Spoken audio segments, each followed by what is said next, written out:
ED की गिरफ्त में है पूर्व मंत्री आलमगीर आलम और लगातार वो कोशिश कर रहे हैं कि उन्हें जमानत मिल सके और जमानत पर वो बाहर निकल सकें, क्योंकि अभी भी वो जेल में अब बंद हैं और ईडी भी लगातार तमाम दस्तावेजों को खंगाल रही है, तमाम सबूतों को इकट्ठा करने की कोशिश कर रही है ताकि जमानत ना मिल सके। फिलहाल अब जब सुनवाई हुई आलमगीर आलम पर, अब उनकी जमानत रद्द होने के बाद क्या कुछ और रास्ता बचता है उनके पास? नीरज हमारे साथ जुड़े हुए हैं, उनसे अपडेट लेते हैं। नीरज, आलमगीर आलम फिर से दरवाजे गए थे कोर्ट के और निराशा हाथ लगी है, अब आगे क्या? बिल्कुल कह सकते हैं पीएमएलए की विशेष अदालत ने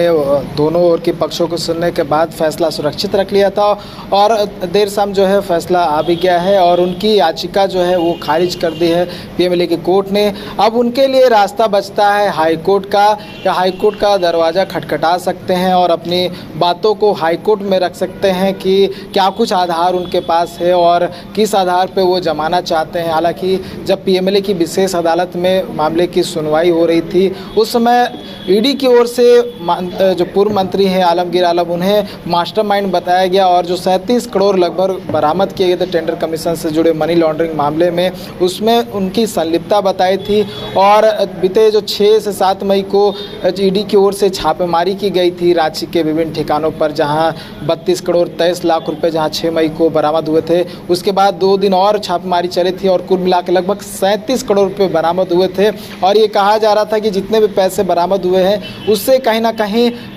पूर्व मंत्री आलमगीर आलम का लेना है और इसी को लेकर ईडी ने अपना पक्ष रखा है और बताया है कि जो उनके निजी सचिव थे संजीव लाल और उनके जो नौकर थे जहांगीर आलम, उनका पूरे मामले से लेना देना और जो पैसा रखा गया था वो पूर्व मंत्री आलमगीर आलम का था और इसीलिए मास्टरमाइंड भी सुनवाई के दौरान ईडी ने बताया था। और जब पूर्व मंत्री आलमगीर आलम की तरफ से जब पक्ष रखा जा रहा था तो ये कहा गया था कि प्रेडिकेट ऑफेंस का मामला नहीं बनता है और जो पैसे बरामद किए गए हैं उनसे उनका कोई लेना देना नहीं है, गलत तरीके से जो है फंसाने की कोशिश की जा रही है। ये पूर्व मंत्री आलमगीर आलम की ओर से उनके अधिवक्ता ने पीएमएलए की विशेष अदालत में कहा था। और जब दोनों पक्ष पूरे हो गए थे, जब दोनों पक्षों की जो बहस पूरी हो गई थी, उसके बाद कोर्ट ने अपना फैसला सुरक्षित रख लिया था। लेकिन कहीं ना कहीं एक बड़ा आधार ईडी ने अपनी ओर से दिया था और तमाम जो साक्ष्य थे, जो डायरी मिले थे छापेमारी के दौरान, उसे भी कहीं ना कहीं साक्ष्य के रूप में जो है वो प्रस्तुत किया गया था जब चार्जशीट दाखिल हुआ था। तो ये बड़ा आधार था। तो हो सकता है कि जब झारखंड हाईकोर्ट की ओर पूर्व मंत्री आलमगीर आलम जाए तो हो सकता है कि कुछ और भी आधार जो है वो अपने तरफ से रख सकते हैं। क्या कुछ आधार जो है वो देखने वाली बात होगी, क्योंकि जो भी आधार थे वो पीएमएलए की विशेष अदालत में जब उनकी जमानत याचिका पर सुनवाई चल रही थी, बेल एप्लीकेशन पर सुनवाई चल रही थी, तो वो रखे गए थे और बाकायदा दिल्ली से भी उन्होंने एक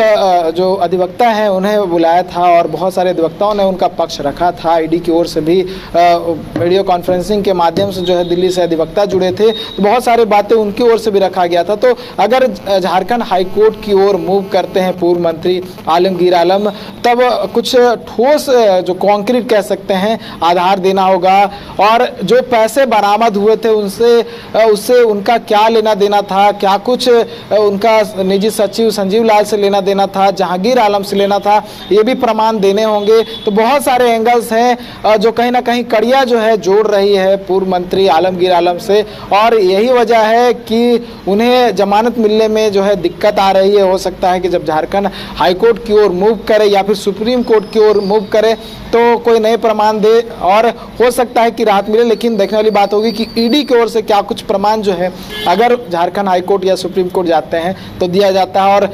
उसको लेकर कोर्ट कितनी संतुष्ट होती है। आसिया, चलिए शुक्रिया नीरज इस तमाम जानकारी के लिए। तो अब हाईकोर्ट का रुख करेंगे आलमगीर आलम पूर्व मंत्री जो ईडी की गिरफ्त में हैं और लगातार उनसे पूछताछ हो रही है। ईडी भी तमाम सबूतों को इकट्ठा करने की कोशिश कर रही है और पीएमएलए कोर्ट में आज उनकी जमानत याचिका को खारिज कर दिया गया है।